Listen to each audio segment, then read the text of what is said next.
Sir 2 YouTube ఛానళ్ళు 'మీమాంస reboot' ఏదో చిట్కాలు చెప్తూ 10 కోట్ల వరకు దొ దండుకున్నారు వ్యూయర్స్ నుంచి అని చెప్పేసి న్యూస్. అసలు ఎలా సార్ ఆ ప్రాసెస్ ఎలా ఉండింది? డీసీ మన ఇక్కడ DCP CCS central crime station DCP Shweta గారు హెచ్చరిస్తూ ఒక ప్రకటన రిలీజ్ చేశారు ప్రజల్ని హెచ్చరిస్తూ. అందులో చాలా షాకింగ్ విషయాలు బయటకు వచ్చాయి. అందులో ఏంటంటే మొల్ల శివయ్య అనే ఒక అతను, వాళ్ళ భార్య స్వర్ణలత, వాళ్ళ కొడుకు జస్వంత్, ముగ్గురు కుటుంబం ఫ్యామిలీ.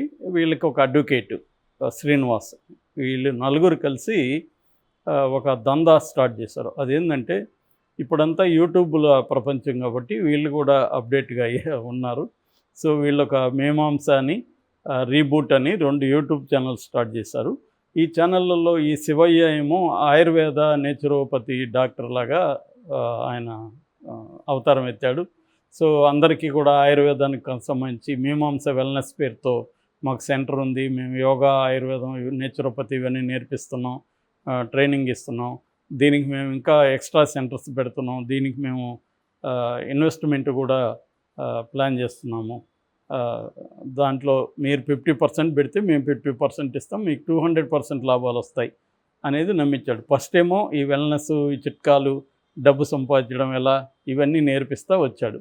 జనాలకి ఏంటంటే ఇవాళ ఆరోగ్యం, ఫిట్నెస్ ఈ 2 ఉన్న పిచ్చి, ఇంక దేంట్లో అందం, ఈ 3 ఆరోగ్యం, అందం, ఫిట్నెస్ ఈ 3 వచ్చి ఎవర్ గ్రీన్ ఫీల్డ్స్. ఎవరు చెప్పినా నమ్మేసేదానికి రెడీగా ఉంటారు. ఫలాంది తింటున్నారా, అయితే చదవండి అనగానే దాన్ని చదవకుండా వెళ్ళే వాళ్ళు తక్కువ మంది ఉంటారు. సో లేకపోతే మీకు ఇంకేదో కిడ్నీ, మీరు చేసే 5 తప్పుల వల్ల కిడ్నీ ప్రాబ్లం వస్తుంది అన్నాడు అనగా దాన్ని చదువుతారు. ఇలాగ టైటిల్స్ పెట్టి ఆరోగ్యం, అందం, ఫిట్నెస్ ఇవి కాకుండా next popular subject how to earn money. ఇది ఏజ్ ఓల్డ్ సబ్జెక్ట్. ఇది డబ్బు సంపాదించడం ఎలా అనేది. అంటే ఈ మామూలు పీపుల్లో ఏంటంటే డబ్బు సంపాదించాలి, స్పీడ్గా సంపాదించాలి. ఇవాళ జనరేషన్కి ఏంటంటే నేను మెల్లమెల్లగా చేర్చిపెట్టి ఒక 20 ఏళ్లలో డబ్బులు సంపాదించడం కాదు, ఇమీడియట్గా డబ్బు సంపాదించాలి. మొన్న కూడా ఎవరు వచ్చి సార్ అర్జెంటుగా డబ్బు సంపాదించడానికి మార్గాలు ఏమన్నా చెప్పండి అన్నారు. అవి తెలిస్తే నేను ఎందుకు ఇక్కడ ఉంటానని చెప్పాను. అలా ఉంటుందన్నమాట. సో వీళ్ళు నన్ను అడిగితే మనం అలా చెప్తాం, కానీ ఇట్లాంటి వాళ్ళని అడిగితే ఏం చేద్దాం, బ్రహ్మాండంగా ఉన్నాయండి నా దగ్గర అని చెప్పి వాళ్ళు ట్రాప్ చేయడం మొదలు పెడతారు. అలాగే వీళ్ళు ఫ్యామిలీ బ్యాచ్ ముగ్గురు కలిసి ఏం చేశారంటే ఇలాగ వీళ్ళని ట్రాప్ చేసి మేము ఇట్లా రిసార్ట్స్ కూడా స్టార్ట్ చేస్తున్నాం, రియల్ ఎస్టేటు అని చెప్పారు. ఒకసారి నీకంటూ ఒక బిలీవబుల్ క్లయింటెల్ ఏర్పడినాక వాళ్ళు ఇంక నీ మాట ఏం చెప్పినా వింటారు. అంటే ఇది ఫస్ట్ నమ్మించే కార్యక్రమం. అంటే ఈ ఆయుర్వేదానికి సంబంధించి టిప్స్ ఇవ్వడము, వీళ్ళు మీకేమన్నా ఇవి ఉంటే చెప్పండి నేను పంపిస్తాను అనడం. ఇవాళ ఏముంది, ఏదైనా ఆన్లైన్లో మనం తీసుకొచ్చి వాళ్ళకి పంపించవచ్చు, పెద్ద విషయం కాదు. రెండోది, నువ్వు ఆయుర్వేద డాక్టరా, నేచురోపతి డాక్టరా కాదా అని కూడా ఎవడు చూడట్లేదు. ఇప్పుడు అందరూ ఏంటంటే ఒక డిస్క్లైమర్ వేసేస్తారు, వేసేసి వీడియో డాక్టర్ లాగా అన్నీ చెప్పేస్తూ ఉంటారు. ఆ డిస్క్లైమర్లు వెళ్ళిపోతుంటాయి లీగల్గా దొరకకుండా. సో అలాగా వీళ్ళు ఏం చేశారంటే ఒక 70 మంది దగ్గర 10,86,00,000 వసూలు చేసి వాళ్ళకి బోర్డు తిప్పేస్తారు. సో ఇప్పుడు వాళ్ళందరూ వెళ్ళి పోలీస్ స్టేషన్కి కంప్లైంట్ ఇస్తే పోలీసులు ఈ 4గురిని అరెస్ట్ చేశారు. 4గురిని అరెస్ట్ చేసి జైలుకి పంపించారు. ఎప్పుడు కూడా ఒక సామెత ఉంది, ఏది చేసినా, మోసం చేసినా కూడా పెద్ద సంఖ్యలో చేయని. చిన్న 5 లక్షలు 10 లక్షలు చేసావు అనుకో, నీ కేసులకి సరిపోదు. అదే నువ్వు 10 కోట్లు చేసావు అనుకోరు, 1 కోటి రూపాయలు ఖర్చు పెట్టినావు అనుకో, బ్రహ్మాండంగా నువ్వు బయటకు వచ్చేయచ్చు. ఆల్రెడీ వాళ్ళు ప్లాన్డ్గా అడ్వకేట్ని కూడా ముందే పెట్టుకున్నారు ఇట్లాంటి జరుగుతుందని, ఒకవేళ జరిగితే ఏం చేయాలి. సో అంటే వాళ్ళు అన్నిటికీ ప్రిపేర్గా ఉన్నారు ముందే. A to Z క్రైమ్ మనం చేస్తున్నాం, ఈ క్రైమ్ రిజల్ట్ ఎలా ఉంటుంది, దాన్ని ఎలా ఫేస్ చేయాలి, ఇవన్నీ కూడా వాళ్ళు రెడీగా ప్రీప్లాన్డ్గా ఉన్నారు. సో మామూలుగా అయితే ఇదేంది, ఫైనాన్షియల్ ఫ్రాడ్, ఇది ఫైనాన్స్ చీటింగ్ కిందకు 420 కిందకు వస్తుంది. సో అరెస్ట్ చేస్తారు. జైల్లో కూడా డబ్బులు ఇస్తే వాళ్ళకి మినిమం సౌకర్యాలు ఉంటాయి. సో పెద్ద ఇబ్బందులు. ఇది ఈ మధ్య జైల్లో కూడా ఫుడ్డు ఇట్లాంటి విషయాల్లో మెరుగుపడింది. అక్కడ క్యాంటీన్లు ఉంటాయి, అక్కడ డబ్బులు ఉంటే బిర్యానీ తినచ్చు, క్యాంటీన్లో వస్తువులు కొనుక్కోవచ్చు, ఇవన్నీ ఉంటాయి. కాబట్టి పెద్ద ఇబ్బంది కాదు. దానికంతా కూడా వీళ్ళ దగ్గర డబ్బులు ముందుగానే ప్లాన్డ్గా రిజర్వ్డ్ పెట్టుకున్నారు దేనికంతా అని. సో బయట నుంచి కూడా వీళ్ళకి సహాయం ఉంది. సో ఈ విధంగా వీళ్ళు ప్లాన్ చేసుకున్నారు. జైలు నుంచి బయటకు వచ్చారు. బయటకు వచ్చినాక కూడా మళ్ళీ సేమ్ స్టార్ట్ చేశారు. సో అందుకని ఈ శ్వేత గారు హెచ్చరించడానికి వీళ్ళు బయటకు వచ్చినాక కూడా మళ్ళీ ఇదే మొదలుపెట్టారు. వీళ్ళ ట్రాప్లో పడకండి అని. ఎప్పుడైనా కూడా ఏంటంటే ఒకసారి సక్సెస్ అయిన ఫార్ములా ఒక చోట సక్సెస్ అయినప్పుడు అది ఎక్స్పోజ్ అయినప్పుడు ఇంకొక చోట దాన్ని అమలు చేయొచ్చు. Same template. నువ్వేం పెద్ద క్రియేటివిటీ చూపించాల్సిన అవసరం లేదు. ఎందుకంటే ఆల్రెడీ మోసపోయారు. సేమ్ రిపీట్ చేయి, ఇంకొక 10 కోట్లు సంపాదించు, మళ్ళీ జైలుకి వెళ్తావు, మళ్ళీ బయటికి రా, శిక్షలు పడే సంగతి తర్వాత కథ. ఈ ప్యాటర్న్లో వీళ్ళు ఫ్యామిలీ బ్యాచ్ ఉన్నారు. అంటే ఇది ఆదర్శ కుటుంబం అని చెప్పచ్చు క్రైమ్లో. అంటే భార్య, భర్త, బాబు ముగ్గురు ఇటువంటి ఒక సొఫిస్టికేటెడ్ క్రైమ్లో ఎక్స్పీరియన్స్. అంటే వీళ్ళకి నాలెడ్జ్ ఉంది, కొంత పుస్తకాల నుంచి చదివి చెప్పే ఒక జ్ఞానం ఉంది, నమ్మించే ఒక స్కిల్ సెట్ వీళ్ళ దగ్గర ఉంది. మామూలుగా ఏంటంటే ఆ మధ్యకాలంలో నట్వర్లాల్ అని ఒక ఇండియన్లో ఫేమస్ కాన్ మ్యాన్ అంటారు, మోసగాడు. అతను పట్టుకున్నప్పుడు అతను అడిగితే నువ్వు ఎంతమందిని ఎలా మోసం చేయగలిగావు అంటే, జనంలో గ్రీడ్ ఉంటుంది, జనంలోనే అత్యాశ ఉంటుంది, ఆ అత్యాశే నాకు పెట్టుబడి.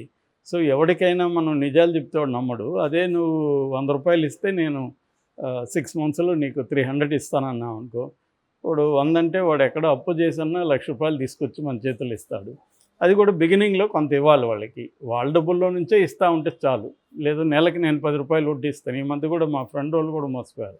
10 రూపాయలు వడ్డీ ఇస్తా, నాకు కూడా చెప్పారు 10 రూపాయలు వడ్డీ ఇస్తారంట. అంటే ఎట్లా ఇస్తారని అడిగాను. వాళ్ళు ఏదో దీంట్లో స్టాక్ మార్కెట్లో పెడతారంట. అంటే అది మొత్తం నాకు ఇదే స్కామ్ అని తెలిసింది. హెచ్చరించాను కూడా, అయినా వాళ్ళు వినలేదు. సో వాళ్ళు 10 లక్షలు ఎంతో పెట్టారు, 10 లక్షలు పోయింది. సో ఇలా అంటే ఎవరైనా 10 రూపాయలు వడ్డీ ఇస్తారు అనగానే మనకేం ఆశ అవుతుంది. వాడు ఇస్తాడు కూడా 3-4 నెలలు. ఎందుకంటే మన 10 లక్షలు ఇచ్చామనుకో, 3 నెలలు మనకు 10 రూపాయలు వడ్డీ ఇచ్చినా ఎంత అవుతుంది వాడికి? మన దాంట్లో నుంచి ఇస్తాడు కదా, వాడు పోయేదేం లేదు వాడికి. సో ఇలాగ 3-4 నెలలు ఇవ్వడం వల్ల ఏమవుతుందంటే వీళ్ళు ఇంకో 10 మందికి చెప్తారు. వీళ్ళకి తెలిసిన వాళ్ళకి అదేదో రహస్యంగా ప్రివిలేజ్ లాగా, నీకు మాత్రమే చెప్తున్నాను, ఇది అందరికీ తెలియదు అని సీక్రెట్ చెప్పినట్టు చెప్తారు, ఎవరికి చెప్పొద్దు అన్నట్టు. వీళ్ళు వెళ్ళి మళ్ళీ వీళ్ళ నమ్మకమైన వాళ్ళకి చెప్తారు. ఇదొక దందా, ఇదొక మార్కెటింగ్ స్ట్రాటజీ. సో ఇలా చాలా రకాల మోసాలు జరుగుతున్నాయి. సో అందులో ఈ కొత్తగా మనకు భయపడిన యూట్యూబ్ మోసం అని చెప్పచ్చు. ఇది యూట్యూబ్ ద్వారా ఎట్లా చేయడం అంటే, ఈ మధ్యకాలంలో రకరకాల మోసాలు జరుగుతున్నాయి ఆన్లైన్లో. అందులో ఒకటేమో పోలీసులాగా ఫోన్ చేసి, నీ ఫోన్ నెంబర్ మాకుంది, మీ బ్రదర్ ఇన్లా ఈ డ్రగ్స్ సప్లైలో దొరికిపోయారు, సో అతన్ని పట్టుకోవడానికి మేము తిరుగుతున్నాం, నువ్వు కూడా ఇన్వాల్వ్ అయినట్టుంది అని చెప్పి వాళ్ళ దగ్గర డబ్బులు లాగడం. సో వాళ్ళు ఏంటంటే మొత్తం వీడియో కాల్స్లో ఆఫీస్ అవన్నీ కూడా సెట్ చేస్తూ ఉన్నారు. పోలీసు ఆఫీసు సెటప్ అవన్నీ చేసి వీడియో కాల్లో బ్యాక్గ్రౌండ్లో అంతా ఆఫీస్ ఉంటుంది. ఎవరైనా నమ్మాల్సిందే కదా, పోలీస్ ఆఫీసర్ అతను చాలా ధాటిగా మాట్లాడుతుంటాడు. సో ఎవరైనా నిజమేమో ముంబై నుంచి ఫోన్ చేస్తున్నాం మేము సైబర్ క్రైమ్ నుంచి అన్నారనుకో, మనం నమ్ముతాం. ఎందుకంటే ఆఫీసర్ ఇదంతా కూడా ఆర్గనైజ్డ్ క్రైమ్ ఇవాళ.